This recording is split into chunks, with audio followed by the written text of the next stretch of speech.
da y presenta al conferenciante a uno más como amistad, digamos, que como otra cosa.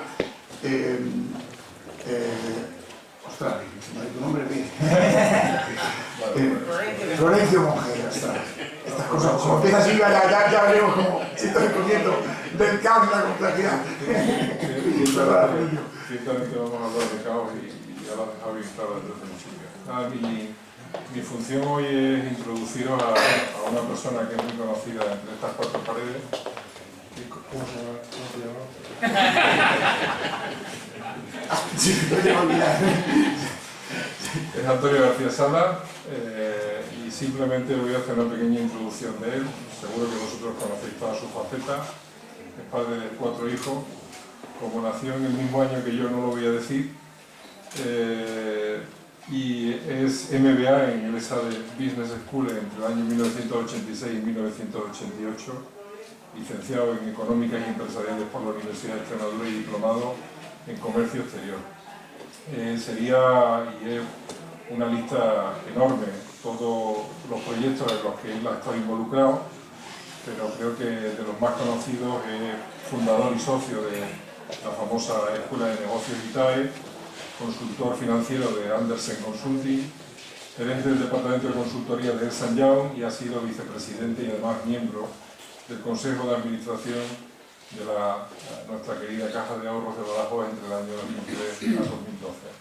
Muchos proyectos, muy interesante por ejemplo el que fue el director del Observatorio del Cambio de Badajoz entre el año 2003 al 2015 y ha sido promotor del Observatorio Sanitario de Badajoz y promotor y vicepresidente de un proyecto en el que estamos juntos, que es Badajoz Centro Médico. Muchos proyectos, estos son proyectos ciertamente institucionales, pero quizá proyectos más de día a día son también bastantes, entre ellos la Feria de la Tapa del Casco Antiguo, el Badajoz Shopping Week, y es conocido también por ser articulista del hoy, de la Crónica de Badajoz, del periódico de Extremadura y por supuesto es muy activo en todas las redes sociales. Aparte de eso, yo diría otra serie de características que tiene Antonio. Es un pacense desacomplejado, evidentemente no tiene el mismo glamour decir que uno es de Granada, de Toledo, de La Coruña, que decir que es de Badajoz. No tiene absolutamente ningún tipo de complejo en reconocerlo y además tiene bien y está muy orgulloso de serlo. Es una persona que en todo, incluso los desastres, ve oportunidades de crecimiento y eso cuando trabajamos en grupo es extraordinario. Ilusiona con mucha facilidad a la gente y sobre todo es una persona muy atrevida y muy intrépida. Yo hace 2 años asistí con él a una reunión con una serie de representantes de distintos centros clínicos a nivel nacional y cuando lo vi a Antonio que charlaba con el de Barcelona que Houston empezó como Badajoz, pues el proyecto médico de Houston empezó como el proyecto médico de Badajoz, pues yo francamente alucinaba. Él nos va a hablar de una conferencia que suena a portada del libro de autoayuda, ¿qué está pasando? Claves desde la ciencia para afrontar la incertidumbre, la complejidad y el caos. Y bueno, vamos a ver algo de ciencias de complejidad, va a hablar de cómo en los grupos sociales se adaptan conceptos de ciencias como la física, la química, la meteorología o la biología, cómo se trabaja en organizaciones y grupos, y también añadiría la última característica de Antonio es la de ser visionario. A mí el término visionario no me gusta mucho porque parece que es una persona un tanto abstraída, un cierto genio que no tiene nada que ver con la realidad. Él es una persona muy realista, pero evidentemente simplemente con deciros que en el año 1984 fue fundador de la Feria de Informática en Extremadura, sin saber cómo iba a llegar a la informática a ser tan importante en nuestros días, pues con eso digo la cierta característica de visionario. Conociendo la verborrea y la ilusión de Antonio, yo solamente tengo que decir que en representación de los merengues que hoy nos jugamos la mitad de la vida y el próximo miércoles la otra mitad, entonces una cierta piedad, vete al grano y que luego tengamos un cierto tiempo también de tertulia en torno a todos estos conceptos que nos vas a dar. Bueno, voy a hablar desde aquí para poder ir siguiendo.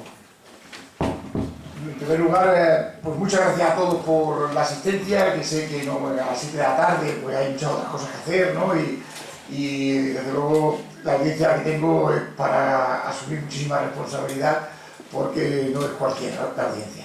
Y por supuesto muchísimas gracias a Florencio, persona a la que admiro realmente, porque cuando di hace unos meses aquí, pues hablé o compartí algunas ideas sobre Badajoz, dije algo que creo que es preocupante, que desde Badajoz, históricamente, o desde Extremadura, muy poca gente ha triunfado a nivel mundial o ha sido un referente mundial, y que solamente lo había sido Luis de Morales.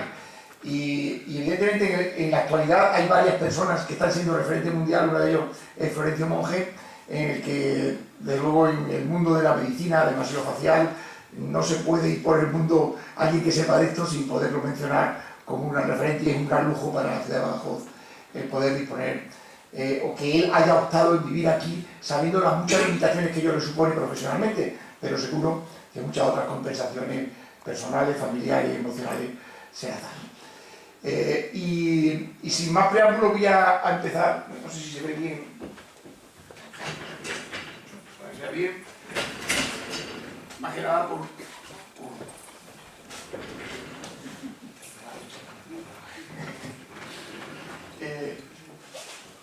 para que sea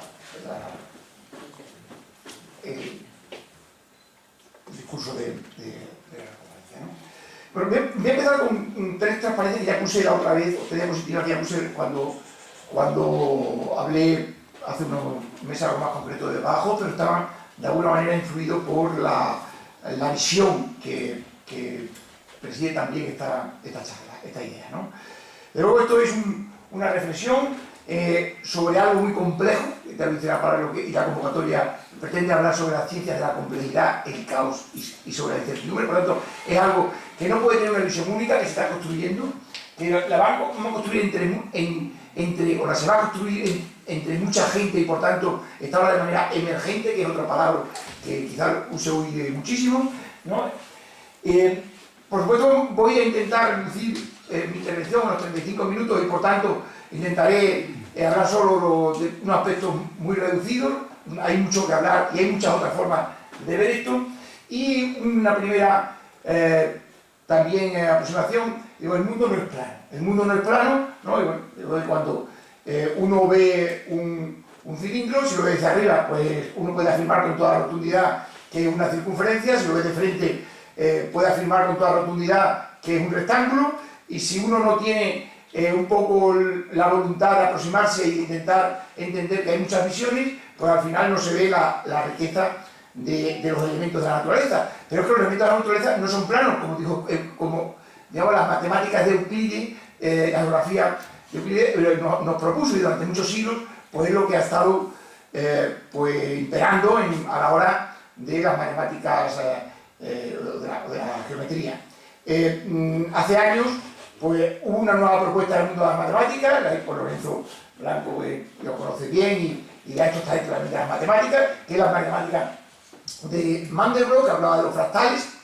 Está dentro de esta filosofía o de este paradigma de la complejidad, en el que, entre otras de las conclusiones, entre muchas, ¿no?, que algunas mencionaremos más adelante, es que la realidad es escabrosa, no es tan plana como parecía, depende cómo la mirásemos, con qué enfoque, con qué voluntad, pues puede tener una interpretación u otra. La pregunta que hacía Mandelbrot era ¿cuánto mide la costa de Inglaterra? Y decía, pues claro, depende si usamos una unidad de medida así, una unidad así, o un kilómetro, o si la medimos en marea alta o marea baja. Las diferencias son muy grandes, y por tanto no es fácil.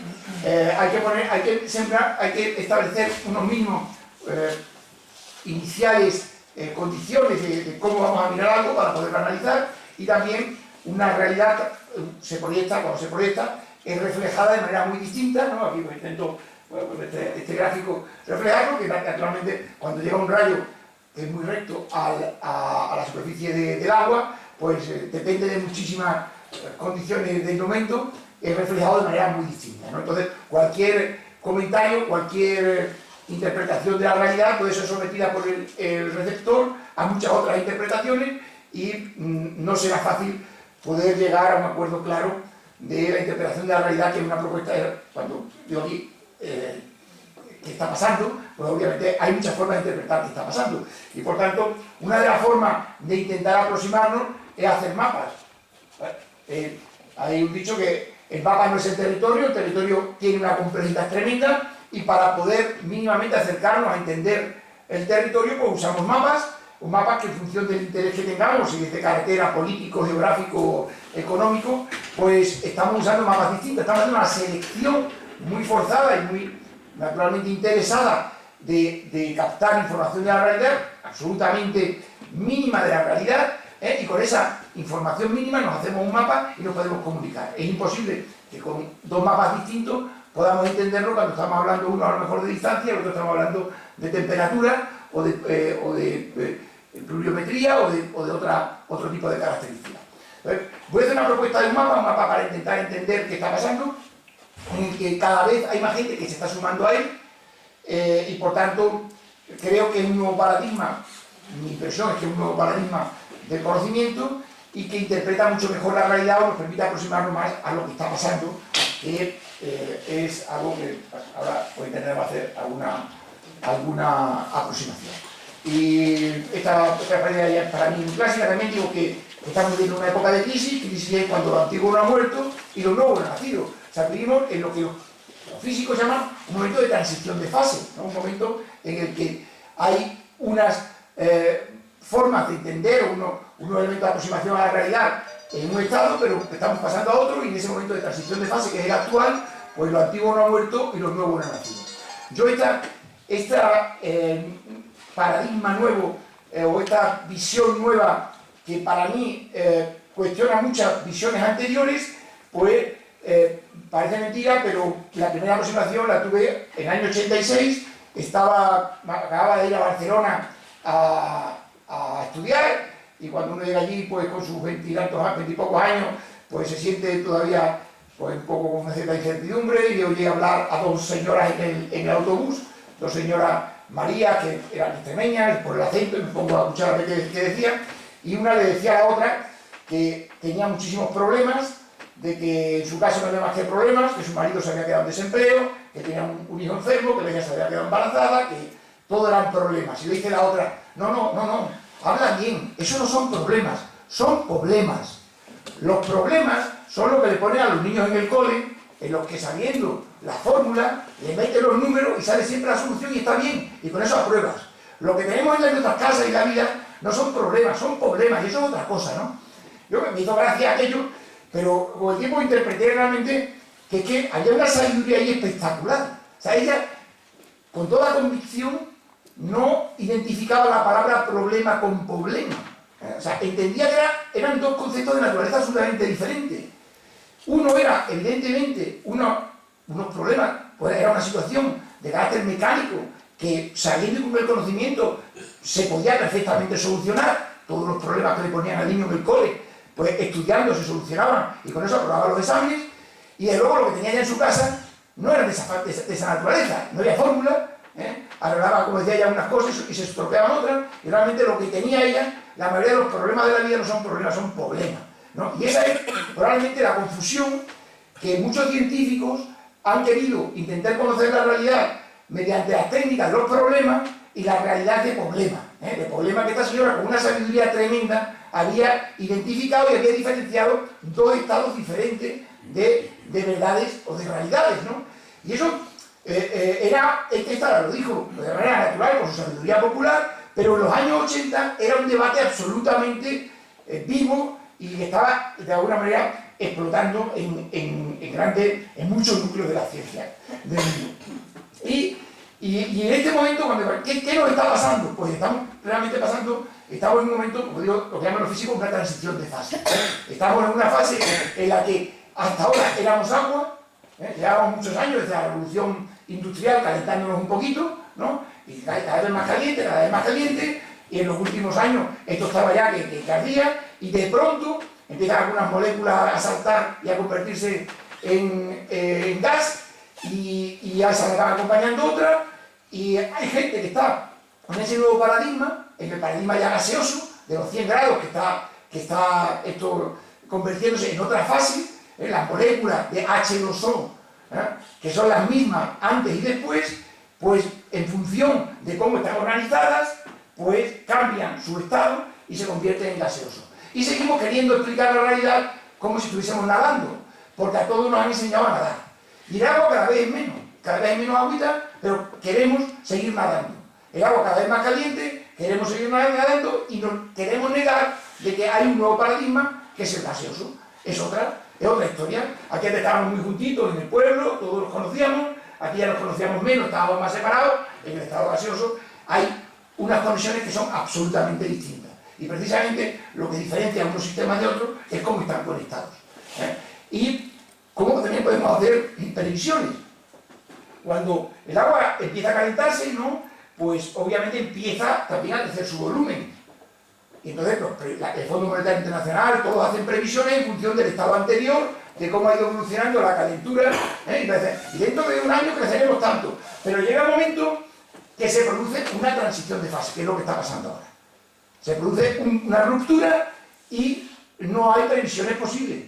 Hemos llegado a un momento de la absoluta incertidumbre en las previsiones, por más que nos queramos empeñar en querer seguir haciendo previsiones en función de parámetros, de modelos y de mucha sabiduría y de conocimiento que se hace absolutamente irrelevante o perjudicial para el nuevo momento. Querer seguir empeñándonos en el estado anterior.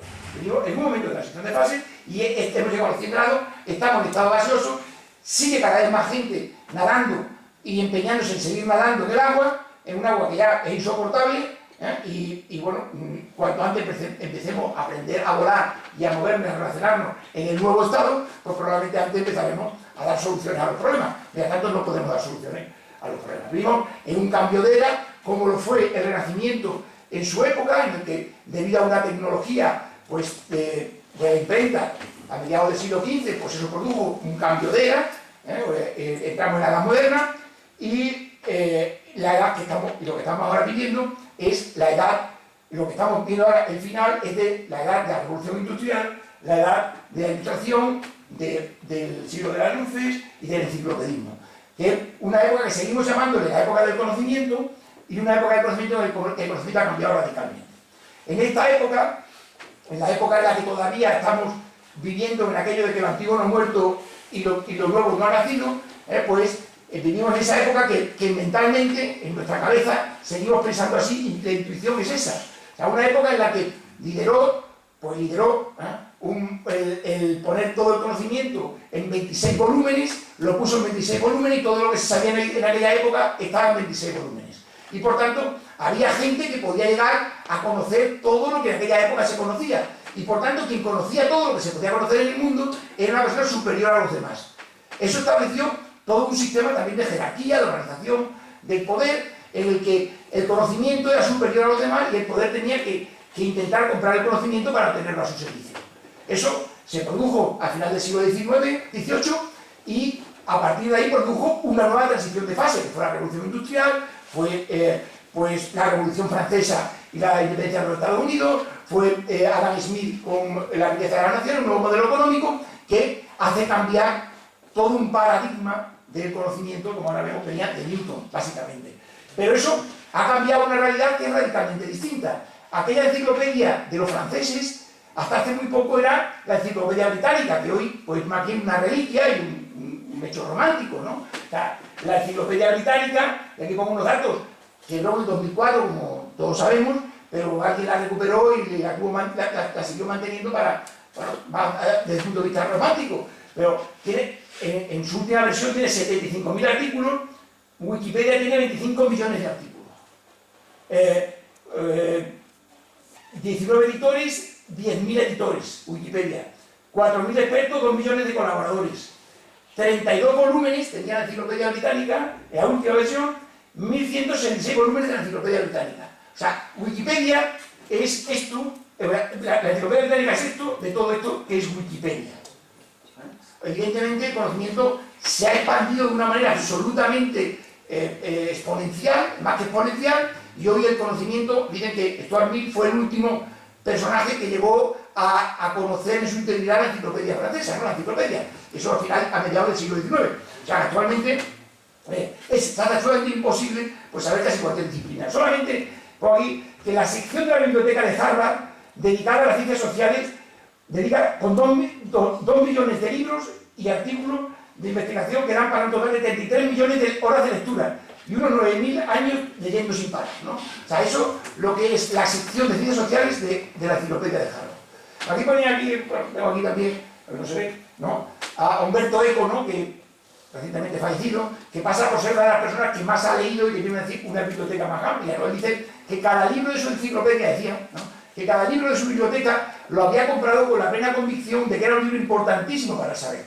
Que todos los 50.000 volúmenes él los había comprado sabiendo que eso, sin ese libro no se podía tener un conocimiento completo de la realidad. Pero que él había leído nada más que 5.000 en toda su vida y pasaba por ser uno de los que más había leído. O sea, cada vez que él miraba su biblioteca, pues no le entraba más que humildad de decir qué ignorante soy, ¿no? O sea, con 5.000 libros y la que me queda aquí por leer, y el pobre, pues no sé si habrá llegado, este dato que tengo era de unos años antes, nos ha llegado 6.000, pero no creo que haya pasado de los 6.000 y seguro que compró más. O sea, que su sensación de vacío, de mucha información que le faltaba por conocer, fue realmente hasta una persona como Umberto Eco, que pasa por ser un gran erudito, entre otras muchas cosas, ¿no? Este es un gráfico del 2007. Ahí pasa desde 1986 al 2007. Esta es la información que había en analógico, en papel, básicamente. Y esta es cómo se ha ido multiplicando en soporte digital. Simplemente en analógico, pues hace en papel o en métodos tradicionales, se hace prácticamente inasumible hoy poder acceder a ella, en el soporte digital absolutamente imposible. Y si entramos ya en redes sociales, en movimientos por minuto, pues ya nos volvemos locos, ¿no? O sea, cada minuto, por ejemplo, hay 300 horas de información subida a YouTube. Ya sabemos que mucha de ella es absurda, no sirve para nada, pero precisamente como hay tanta basura y tanta información, pues nos es mucho más difícil en muchos casos seleccionar, tener capacidad de seleccionar aquello que realmente es valioso. Porque seguro que entre estas 300 horas de YouTube hay muchas horas, a lo mejor las 300 en un minuto, que son absolutamente bazofias. Que no sirven para nada, pero no hay 2 horas que son importantísimas, interesantísimas, y no podemos tener ninguna capacidad de poder acceder a ellas, ¿no? En el paradigma anterior, pues estudiábamos, sabíamos, intentábamos conocer las cosas para intentar prever el futuro, pero saber para prever, para proveer, ¿no? Intentábamos que tener un mejor futuro a base del conocimiento que nos permitía hacer unas previsiones, hacer unas planificaciones. Esta filosofía del positivismo y de Comte, hoy, en el mundo de la empresa, pues no es posible. O sea, yo me he dedicado durante muchos años a la planificación y a las previsiones, y cada vez pues me daba cuenta que era un mero ejercicio intelectual muy bonito para la academia y para un ejercicio intelectual, pero que la realidad desmontaba al medio minuto cualquier previsión que hacía, ¿no? Michael Hammer, uno de los gurús de la organización de empresas, pues dice: el secreto del éxito no es prever el futuro, sino crear una organización que prospere en un futuro que no puede ser previsto. Y eso es realmente lo que nos da fortaleza, el poder tener las condiciones, la fortaleza, las capacidades que nos permitan afrontar lo que no estaba previsto. Porque lo que nos encontramos cada vez más son imprevisiones, es cosas que no podemos prever. Y esa es un poco el gran cambio del conocimiento de la ciencia. Todavía, aunque es un proceso que ha ido cambiando, ¿no? Pero todavía, en gran parte, el conocimiento, la ciencia, ha estado basada en los conocimientos, en los paradigmas de Newton, ¿no? Y Newton, pues por un lado, uno era mecanicista e intentaba identificar cuáles eran los modelos que permitían conocer mejor la realidad para ver el comportamiento futuro de las cosas, y por tanto era importante para el conocimiento, o era un axioma, pues que siempre había un modelo, y sin ese modelo es que nos faltaba el conocimiento y que había que investigar, seguir investigando, por si no teníamos el conocimiento suficiente, si no teníamos ese modelo que nos permitía perfectamente identificar cómo iba a ser el futuro. Por lo tanto, era determinista, absolutamente determinista. El futuro siempre depende del presente y de lo que nosotros hagamos. Si hacemos una determinada actuación, ocurrirá esto. Esto que no solamente es en la física, lo ha pasado en la economía. En la economía, pues, parecía que eran modelos económicos. Keynes, si sube un 2% en la masa monetaria, pasa no sé qué. Una manera mecanicista y determinista de la economía. Otro principio era la objetividad. O sea, el hecho, la ciencia, el hecho, tenía que ser un hecho real, objetivo, independiente del observador. No podía depender del observador.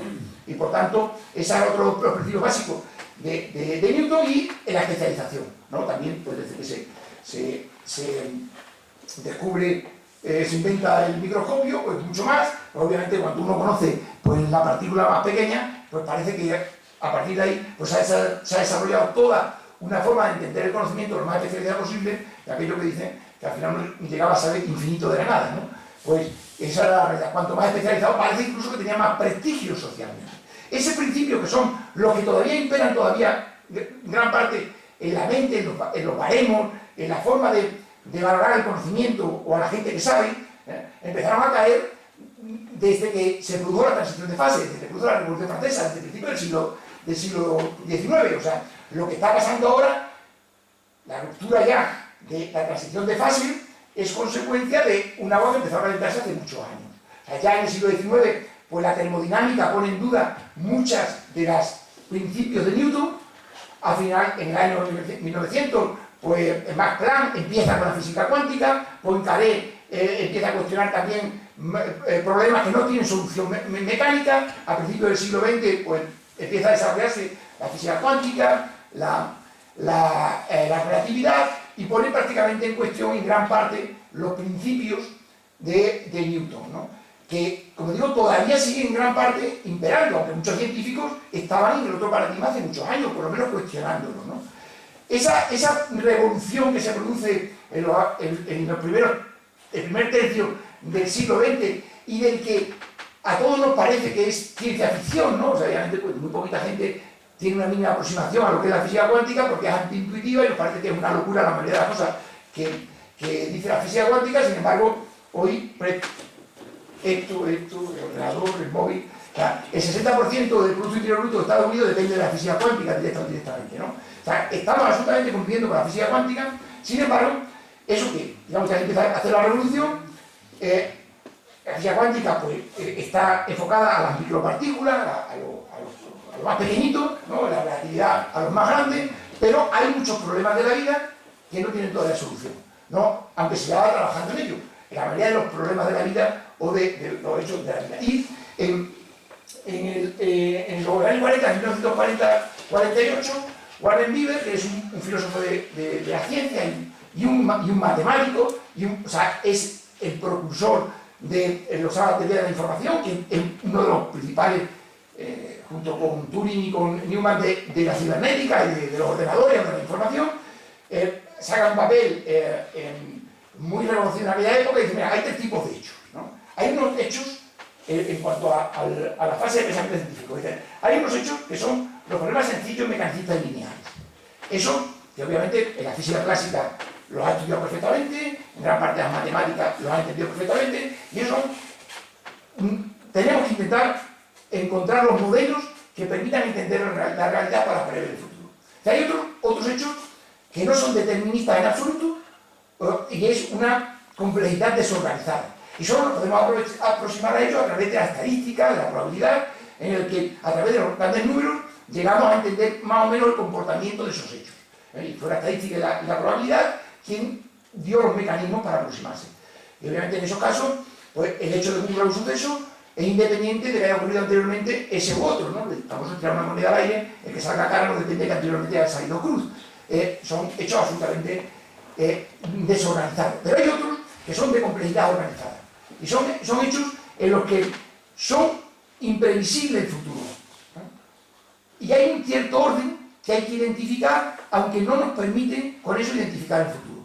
Y ahí, años después, pues hay la teoría del caos, ¿no? En los años 60, Lorentz, pues aplicando la meteorología, pues saca aquello que después se llamó el efecto mariposa, ¿no? De que le tiene una mariposa, y se basa básicamente la teoría del caos en aquellos problemas, aquellos sistemas que son muy sensibles a sus condiciones iniciales. O sea, el famoso, esta previsión meteorológica, o el caos, la meteorología como fenómeno caótico, lo que indica es que hay un modelo, realmente existe el modelo, que permite, metiéndole las variables adecuadas, prever el futuro de la meteorología, pero es muy difícil, con 100 decimales, meterle la cifra. Y una mínima variación en los decimales, en las condiciones iniciales, nos puede dar soluciones muy distintas. Y cuanto más pasa el tiempo, más se diferencia. Y además pueden afectar otros elementos que estaban imprevisibles, que nos pueden distorsionar la realidad. Entonces, hay esos fenómenos, los fenómenos caóticos, o otros como la biología, como la vida, ¿no? La vida en sí, como bueno, los sistemas complejos, que es donde después voy a centrarme un poquito más, y toda una serie de ciencias o de disciplinas de las ciencias que se pueden definir hoy como fenómenos complejos, deterministas, porque lo que pasa hoy influye en el futuro, y hay una cierta organización. El propio caos, el caos desde el punto de vista matemático o desde el punto de vista físico, es un orden, es una búsqueda del orden. Entonces, se identifican 5 o 4 tipos de fenómenos en función del número de variables que influyen y del comportamiento que tiene sobre la previsibilidad del futuro. Y hay fenómenos que son simples, muy sencillos, ¿no? En el que hay una fórmula y un sistema muy fácil de identificar. Con 4 o 5 fórmulas se identifican y perfectamente es entendible por todo. Hay otros fenómenos que son complicados, son predecibles, pero influyen muchas variables. Un coche no cualquiera hace un coche. Un coche es una cosa muy complicada, pero siempre es previsible. Siempre funciona un coche como se diseñó. Y si no, porque no, está estropeado. Y si se quita el carburador, no funciona. Se para completamente. Y si en vez de 4 le lleva 3, también se para. No funciona. Son previsibles perfectamente sus fallos y soluciones y un mecanismo complicado. Hay otros que son con pocas variables, son fácilmente modelizables, pero poco predecibles, que son los fenómenos caóticos, los sistemas caóticos, como decía la meteorología. Uno puede perfectamente, con una cierta capacidad de predicción, decir mañana cómo va a ir el tiempo, pero a 2 meses vista me temo, ¿no?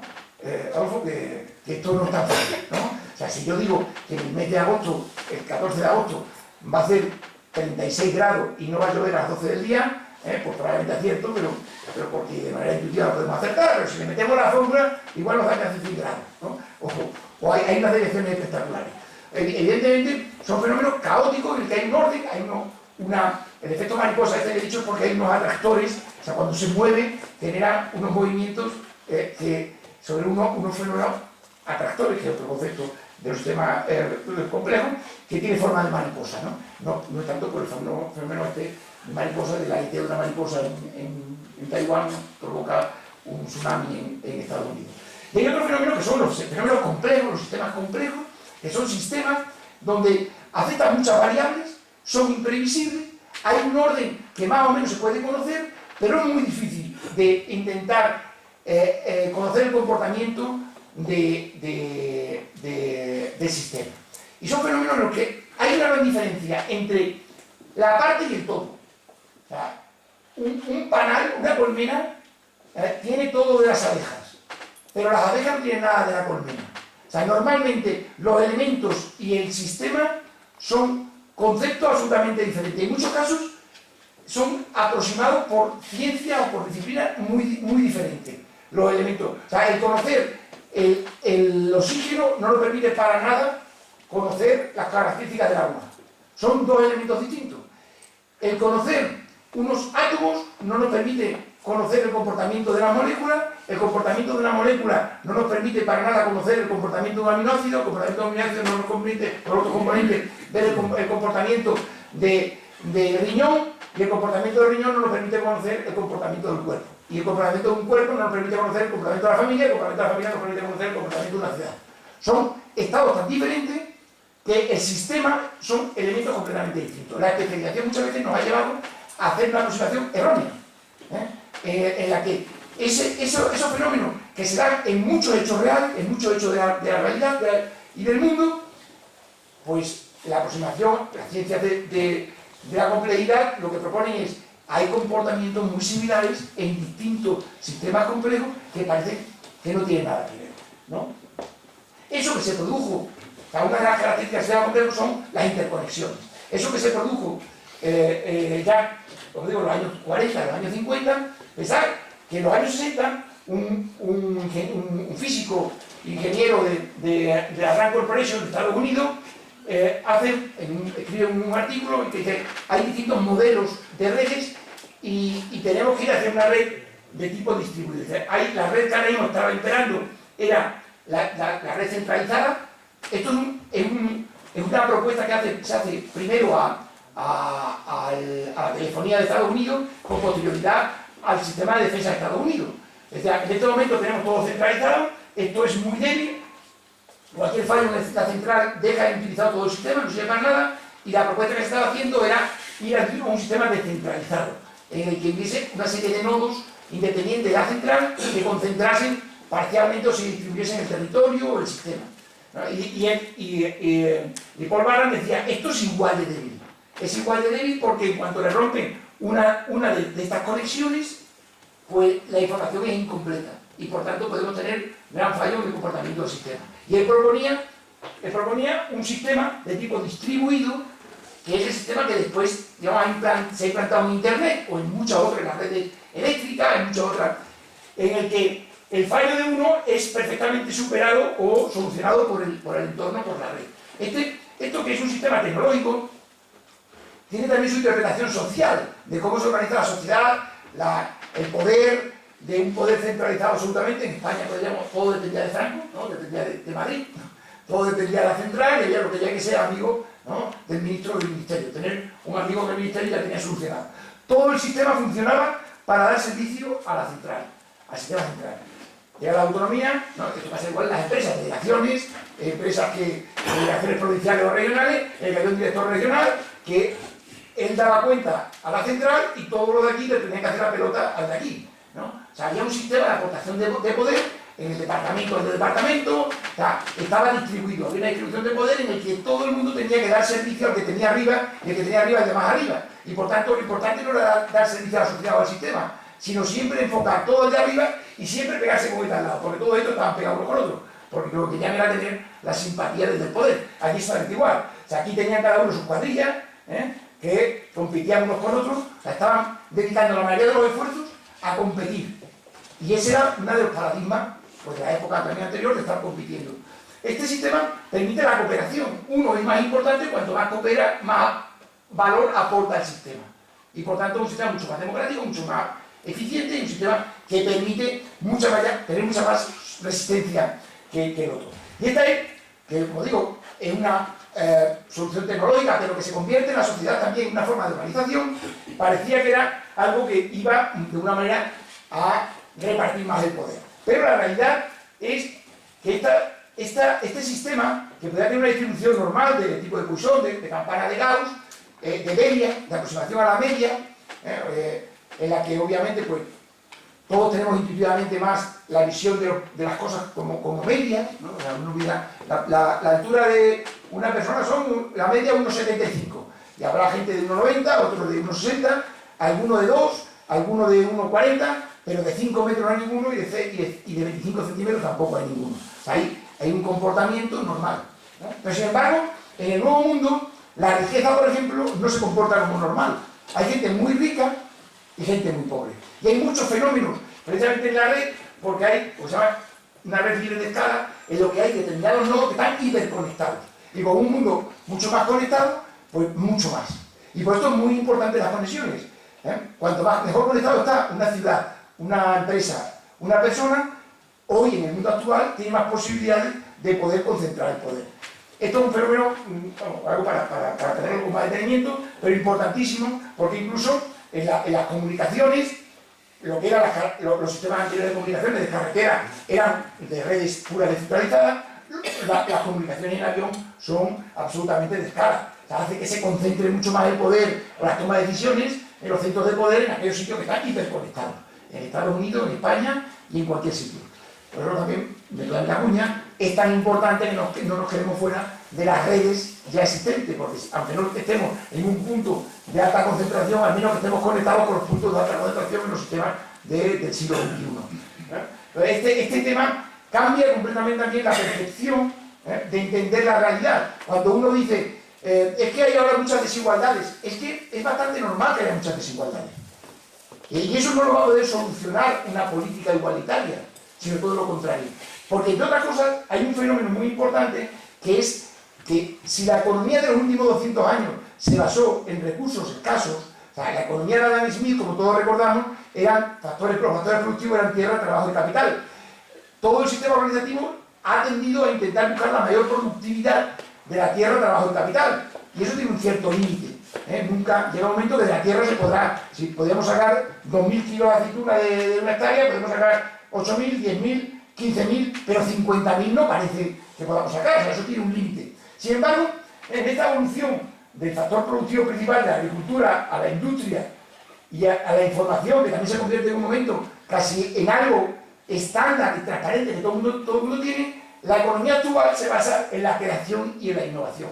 Y por tanto eso, uno no es rico porque se lo quita a otro, sino porque crea riqueza de la nada, de donde no había nada, de conocimiento o de factores ilimitados. Y eso, cuando uno quiere limitar eso, lo que está generando es más pobreza en la sociedad.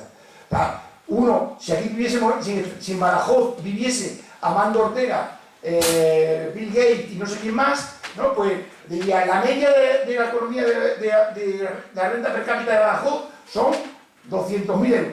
Obviamente no nos dan una cifra significativa, pero eso es malo que vivan aquí, o bueno, los tenemos que echar, o les tenemos que decir que cobren 2.000 eurillos al mes.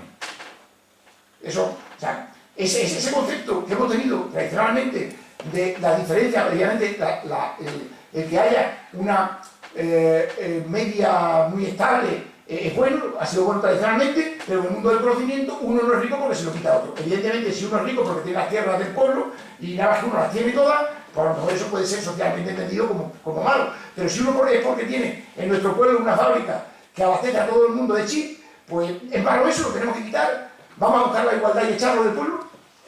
Evidentemente es un concepto nuevo también de cómo hay que intentar atraer o generar riqueza, porque la riqueza actual, la mayoría de la riqueza actual es bastante limitada. El recurso más importante de los últimos 200 años ha sido el petróleo, por el que ha habido tantas guerras y tantas muertes y tantas luchas por el petróleo. La energía del futuro probablemente será solar, en la que por mucho que quiera a corto plazo Soria que paguemos los impuestos, llegará un momento en el que no se pagarán impuestos por tener conectado una placa en el tejado de tu casa. Evidentemente es una situación transitoria en la que lo antiguo no ha muerto y lo nuevo no ha nacido, pero habrá un momento en el que podamos, de manera eficiente, pues tener nuestras baterías, tener una energía limitada y hoy que el mayor factor productivo, que es el conocimiento, pues es ilimitado, no tiene límite, ¿no? Y ojalá. Todo esto nos ha llevado a que haya explotado un escenario. Los pilotos de aquí de la base aérea y los pilotos del mundo, los pilotos de caza de combate de guerra, en su terminología dicen que es un escenario VUCA, ¿no? En inglés VICA, como el café, ¿no? VICA es un escenario que dice de alta volatilidad, de que todo cambia muy rápido, ¿no? O sea, los pilotos se preparan durante toda su vida por si tienen en algún momento que actuar 10 minutos, media hora, y contemplan que en ese momento no pueden fallar y por tanto tienen que estar preparados para afrontar un escenario VICA, de alta volatilidad, de que puede cambiar todo de un momento a otro, de gran incertidumbre, no sabemos qué va a pasar, con qué nos vamos a encontrar, de gran complejidad, hay tantos elementos que afectan que no podemos controlarlos, y de ambigüedad, no podemos interpretar bien exactamente, no tengamos la absoluta certeza de que lo que vemos o lo que pensamos que es lo que es, puede ser otra cosa. Este escenario, que obviamente es de los pilotos de caza de combate, lo interpretan así, es un escenario que en su límite es el escenario que tenemos, de una grandísima volatilidad, todo está cambiando muy rápido. Esta mañana no sabemos si tendríamos gobierno o no tendríamos gobierno, y de qué tipo podía hacerlo, pero ahora eso es un hecho del día. Cada día pasan un montón de cosas que no sabemos qué va a pasar dentro de 3 meses, no sabemos realmente qué nos afecta a lo que nos está a nuestra vida y a nuestro hecho cotidiano, y luego la ambigüedad cada vez hay más hecho que solamente uno pues, no se atreve ni a hablar en público en muchos casos, porque no sabe si dentro de 3 minutos le van a contar lo contrario, o por quién pone la mano en uno del fuego, si al final se va a quemar o no se va a quemar. Ya nadie pone la mano del fuego por nadie, ya nadie hace afirmaciones contundentes, y vivimos obviamente en un escenario ¿qué nos está pasando? Nos está pasando esto. ¿Esto me sirve para prever el futuro? No, que era lo que antes hacíamos en la ciencia. Hoy, ¿qué nos está pasando? Porque vivimos en un escenario de complejidad absoluta, de incertidumbre, y eso o lo asumimos o cometemos un error intelectual. Este nuevo escenario, pues, nuevo paradigma de recursos escasos a recursos ilimitados. Toda la economía y toda la gestión se ha dedicado a gestionar recursos ilimitados, recursos escasos, y ahora llega a lo ilimitado, el presupuesto. O sea, que Extremadura, que es un sitio donde la mayoría de la economía se basa en el presupuesto es un recurso escaso. Y por tanto, ese recurso escaso, que es el que predomina la economía, es una rémora para la economía extremeña. que se base en los presupuestos públicos. Y lo mismo lo otro, competir o cooperar. El valor se genera cooperando, se captura compitiendo. Y por tanto, cuando uno solo se basa en su riqueza, en el presupuesto, lo que hace es competir para intentar captar el presupuesto, no en generar nuevas riquezas. Y eso es un impedimento. Y por tanto, aquellos sistemas, aquellas personas que tengan más desarrollada su capacidad de cooperación, pues obviamente estarán mejor preparados para volar en ese nuevo estado gaseoso, ¿no? Y los otros seguirán nadando en el agua cada vez más calentita y cada vez menos. Del derecho de propiedad al derecho de uso, en los últimos 200 años, lo más importante que ha sido probablemente para desarrollar una sociedad es que estuviesen muy claros los derechos de propiedad, estuviesen bien regulados los derechos de propiedad. En el mundo actual, lo importante es el uso. O sea, a la gente no le importa tener en la nube su poder, su capital intelectual. Mucha gente joven prefiere sembrar la cara que tener un coche, o tener una casa de alquiler a tenerla en propiedad, porque nos van a fundir impuestos cuando sea lo único que podamos, que se pueda realmente evitar que no se vaya. O hace 30 años, porque al decir a mi padre que tiene un coche de alquiler del leasing, pues eso de yo el coche lo tengo mío, cuando lo pueda pagar. Hoy, pues tener un coche de leasing que no sea tuyo, que lo importante es el uso. Y eso que todavía, pensad que ahora en estos años están entrando en la economía, o sea, en la capacidad productiva, los primeros jóvenes que son digitales completamente, que son de Internet, son de redes. O sea, si Internet salió en el año 96, o empezó un poco a explotar, o en 2000, todavía no ha entrado toda la gente que son completamente digital, y es otro mundo completamente distinto, en el que tenéis acceso a una información. O sea, yo por mucho que tenga una enciclopedia en casa, pues me sigo más rápido, pues miran en el móvil, y cuando yo voy a mirar algo, ya lo han mirado, me lo han encontrado, y me dicen que esto es no sé qué, ¿no? Cualquier respuesta. Yo todavía sigo buscando, aunque obviamente miro el móvil y me gusta también usar la tecnología, pero todavía tengo mentalmente, recurro a los paradigmas antiguos.